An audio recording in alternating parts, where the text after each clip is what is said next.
मित्रों, प्राचीन समय में बहुत से महान ऋषि मुनि हुए, जिनमें से एक थे ऋषि दुर्वासा। मान्यता है कि सभी ऋषियों में इन्हें इनके क्रोध के लिए जाना जाता था। इतना ही नहीं, इन्हें भगवान भोलेनाथ का अंश भी माना जाता था। लेकिन मित्रों, क्या आपने ऋषि दुर्वासा और कल्प वृक्ष की कथा सुनी है? अगर नहीं तो आज की इस वीडियो के अंत तक बने रहें। नमस्कार और स्वागत है आपका द डिवाइन टेल्स पर एक बार फिर। मित्रों, दुर्वासा ऋषि सतयुग, द्वापर और त्रेता तीनों ही युगों के एक बहुत ही प्रसिद्ध योगी महर्षि थे और वो सभी तरह के अलौकिक वरदान देने में समर्थ थे। ऋषि के भीतर अकारण ही कभी कभी भयानक क्रोध आ जाता। उन्हें लेकर कई कथाएं प्रचलित हैं, जिनमें से एक कल्प वृक्ष से जुड़ी हुई है। तो इस पौराणिक कथा के अनुसार एक समय जब प्रभु राम का दर्शन करने के लिए अपने 60,000 शिष्यों के साथ दुर्वासा ऋषि अयोध्या की ओर जा रहे थे, तब रास्ते में जाते हुए ऋषिवर ने सोचा कि मनुष्य का रूप धारण कर ये तो श्री नारायण ही संसार में अवतरित हुए हैं। अब ये मैं तो जानता हूँ, लेकिन सांसारिक लोगों को आज मैं उनका पौरुष दिखाऊंगा। अपने मन में ये भावना लिए वो अयोध्या पहुँचे और प्रवेश कर सबको साथ लिए प्रभु के भवन के 8 चौकों को लांघकर पहले देवी जानकी के भवन में जा पहुँचे। तब अपने शिष्यों के साथ दुर्वासा जी को माता सीता के द्वार पर देख पहरेदारों ने शीघ्रता से दौड़कर प्रभु राम को इसकी सूचना दी। समाचार पाते ही भगवान राम मुनि जी के पास आ पहुँचे और उन्हें प्रणाम कर सबको बड़े ही आदर सत्कार के साथ भवन के अंदर ले आए और बैठने के लिए उचित आसन दिए। आसन पर विराजमान होते ही दुर्वासा जी ने रामचंद्र से कहा कि आज 1000 वर्ष का मेरा उपवास पूरा हुआ है। इसके चलते मेरे शिष्यों के साथ आप मुझे भोजन कराएं, लेकिन इसके लिए मैं आपको सिर्फ एक मुहूर्त का समय देता हूँ। साथ में ये भी ध्यान रहे कि मेरा ये भोजन जल, धेनु और अग्नि की मदद से न बनाया जाए। सिर्फ एक ही मुहूर्त में मेरी इच्छा अनुसार वह भोजन, जिसमें अलग अलग तरह के पकवान प्रस्तुत हो, मुझे प्राप्त करें। साथ ही आप शंकर जी की पूजा के लिए मुझे कुछ ऐसे पुष्प मंगवा दें जैसे अब तक किसी ने भी देखे न हो। और अगर तुमसे ऐसा न किया जा सके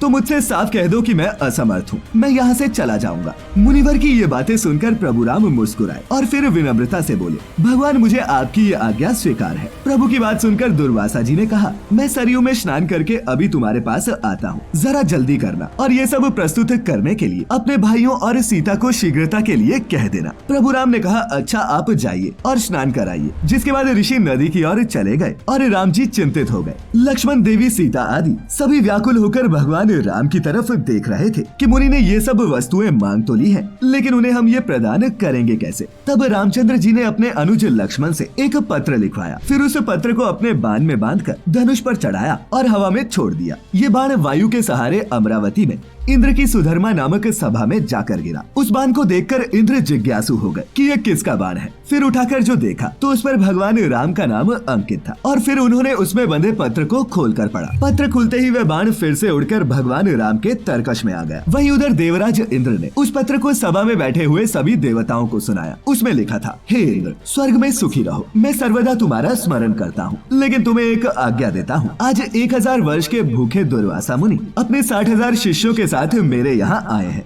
वे ऐसा भोजन चाहते हैं जो गौ, जल अथवा अग्नि के द्वारा सिद्ध न हो। इसके साथ ही उन्होंने शिव पूजन के लिए कुछ ऐसे पुष्प मांगे हैं जिन्हें अब तक मनुष्यों ने न देखा हो। मैंने उनकी ये मांग मान ली है और वो अब सरयू में स्नान करने गए हैं। इसीलिए तुम शीघ्र ही कल्प वृक्ष और पारिजात जो क्षीर सागर से निकले हैं, पल भर में मेरे पास भेज दो। ये पत्र देवताओं को सुनाकर देवराज इंद्र तक्षण उठ पड़े और कल्प वृक्ष तथा पारिजात को लेकर देवताओं के साथ विमान में बैठकर अयोध्या जा पहुँचे। जिसके बाद स्वर्गलोक के राजा इंद्र ने राम जी के पास पहुंचकर पारिजात और कल्प वृक्ष उनको अर्पण किया। इधर सरयू तट से दुर्वासा जी ने अपने एक शिष्य को राम जी के पास भेजा कि तुम जाकर देखो कि राम इस समय क्या कर रहे हैं। अब तक वो वैसे ही चिंतामग्न है या फिर कुछ कर भी रहा है। यदि मेरी आज्ञा अनुसार पकवान प्रस्तुत हो रहे हैं तो अब तक कितनी सामग्री तैयार हुई है, ये सब चुपके से देखकर मेरे पास आओ। ऋषि आज्ञा से वह शिष्य राम जी के भवन में गया। देखा तो कल्प वृक्ष और पारिजात से युक्त देवताओं की मंडली में भगवान राम बैठे हैं। ये देख शिष्य शीघ्र ही दुर्वासा ऋषि के पास पहुंचा और उन्हें सारी बात जा बताई। स्नान और वंदन कर शिष्यों के साथ दुर्वासा जी प्रभु के भवन में आ पहुंचे।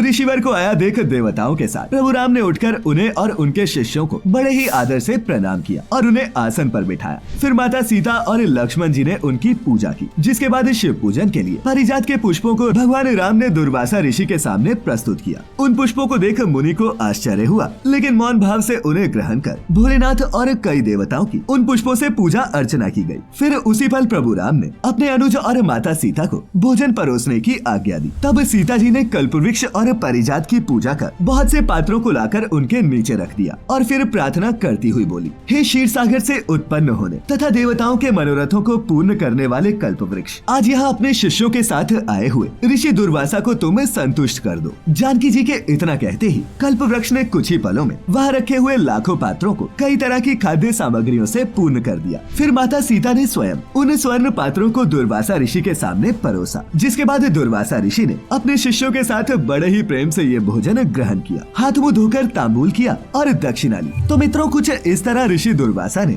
भगवान राम की अलौकिक शक्तियों का दर्शन आम जनमानस को कराया। आज की ये प्रस्तुति आपको कैसी लगी नीचे कमेंट्स में लिखकर जरूर बताइएगा, और अगर अच्छी लगी हो तो इसे अपने मित्रों रिश्तेदारों के साथ भी साझा जरूर करें। ऐसी सभी आध्यात्मिक और धार्मिक कथाओं के लिए जुड़े रहे द डिवाइन टेल्स परिवार के साथ। और हाँ, अब आप हमारी वीडियोस फेसबुक पर भी देख सकते हैं, जिसके लिए आपको लाइक करना होगा हमारा पेज द डिवाइन टेल्स। तो मित्रों, फिलहाल आज के लिए बस इतना ही। अब इजाजत दें।